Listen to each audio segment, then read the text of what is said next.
Bonjour, sois le bienvenu dans Recette Roulette. La recette du jour est tagine d'agneau aux olives violettes et au citron confit.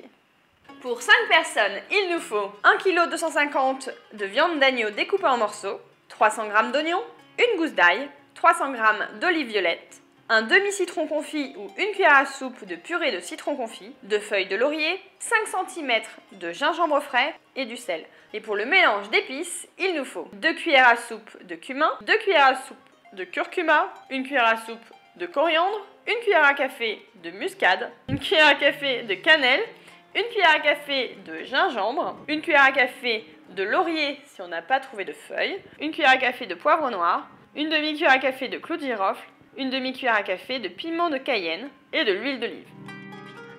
Avant de commencer la cuisson proprement parlée du tagine, on va commencer par préparer tous les ingrédients, à commencer par les oignons. Allez, je vais peler les oignons, j'en laisserai un entier et les 2 autres, je vais les émincer finement. On coupe l'oignon en 2 et ensuite on l'émince finement. Maintenant que je me suis occupée des oignons, je vais régler son compte à la gousse d'ail. Je l'écrase sur le plan de travail avec la paume de ma main ou alors avec la lame du couteau. Ça permet tout simplement que la peau se détache toute seule. Je retire la base, je la coupe en 2. Voilà, alors là on voit qu'il y a un joli germe. Hein. Regarde, hop là, tu vois, hop, je le retire. J'incise sur toute la longueur sans aller jusqu'au bout. Et il ne me reste plus qu'à passer la lame pour hacher. C'est au tour du gingembre, donc pour le peler facilement, on va prendre une cuillère.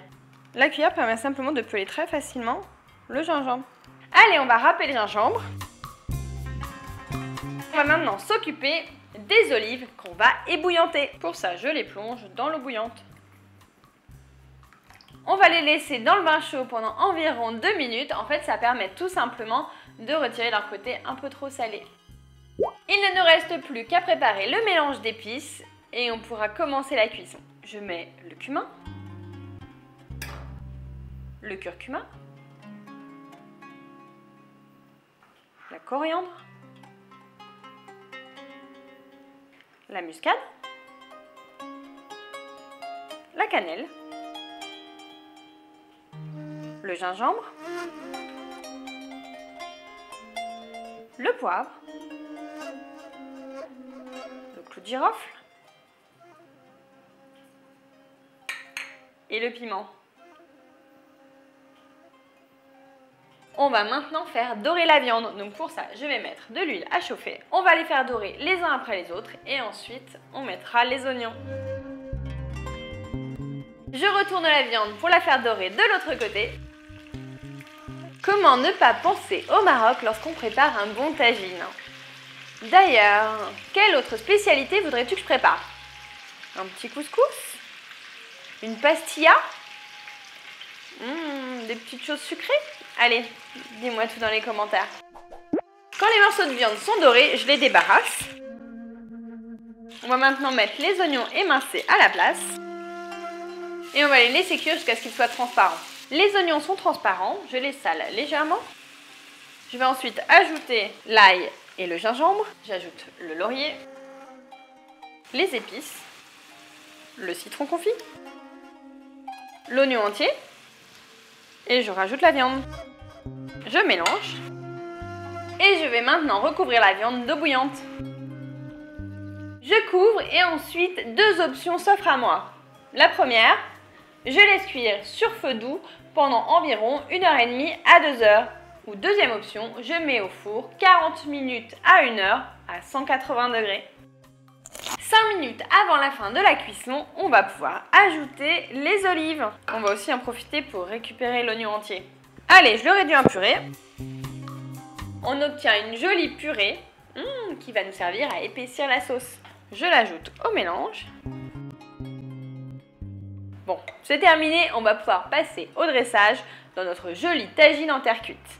Alors si pour toi il y a trop de jus, ce que tu peux faire, c'est qu'en fin de cuisson, tu enlèves le couvercle, que ce soit au four ou sur la plaque.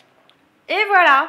Alors pour la déco de mon plat, je me suis permise d'ajouter des feuilles de laurier fraîches et une tranche de citron. Alors, j'avais pas de citron confit, du coup j'ai utilisé de la purée de citron confit et je décore avec une rondelle de citron fraîche. Mais bien entendu, si tu as du citron confit, n'hésite pas à en ajouter de belles tranches sur le dessus.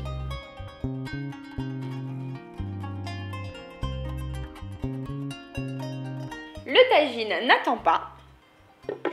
Je t'invite donc à cliquer dessus pour découvrir la recette du tagine de poulet. Un régal aussi, avec plein de légumes. Je te donne rendez-vous demain à 11 h pour une nouvelle recette. Et si tu ne veux pas en rater ni être un conseil, abonne-toi à la chaîne Marmiton.